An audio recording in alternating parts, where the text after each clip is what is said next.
Pernah nggak sih kamu dengar tentang kepercayaan-kepercayaan kuno yang ada di Indonesia? Sebelum agama-agama besar masuk ke.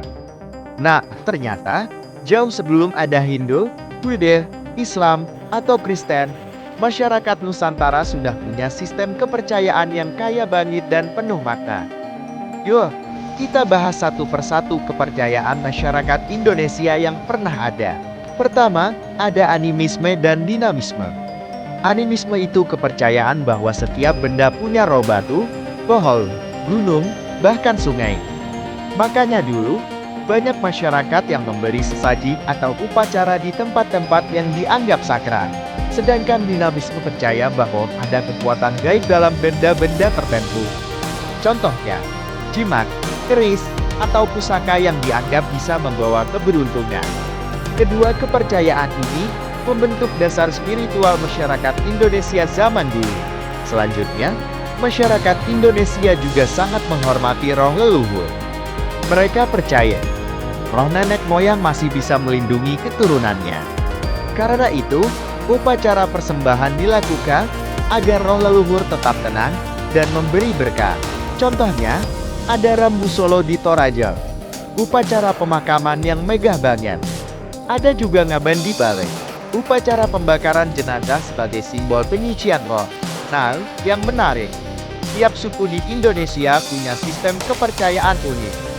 Misalnya, di Toraja, ada Aluk Todolo aturan hidup berdasarkan ajaran leluhur. Di Sumatera Utara, suku Batak punya kepercayaan Parmalin yang menyembah Debata Mulaja Dinabolon, sang pencipta.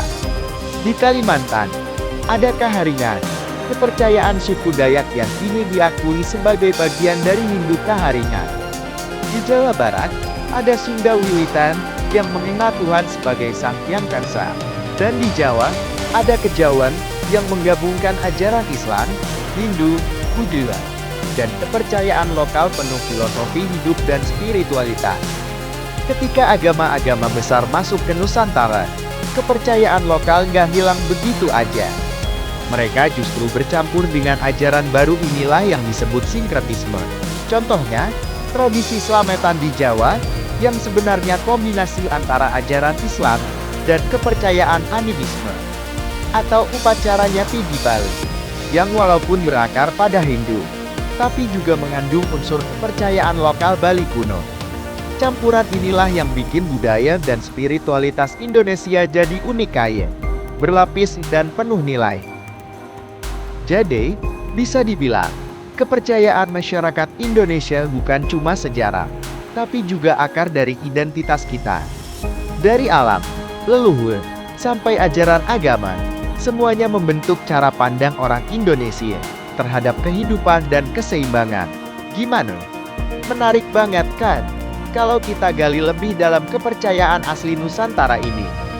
Kalau kamu suka bahasan seperti ini, jangan lupa like, follow, dan tulis di kolom komentar kepercayaan daerahmu seperti apa.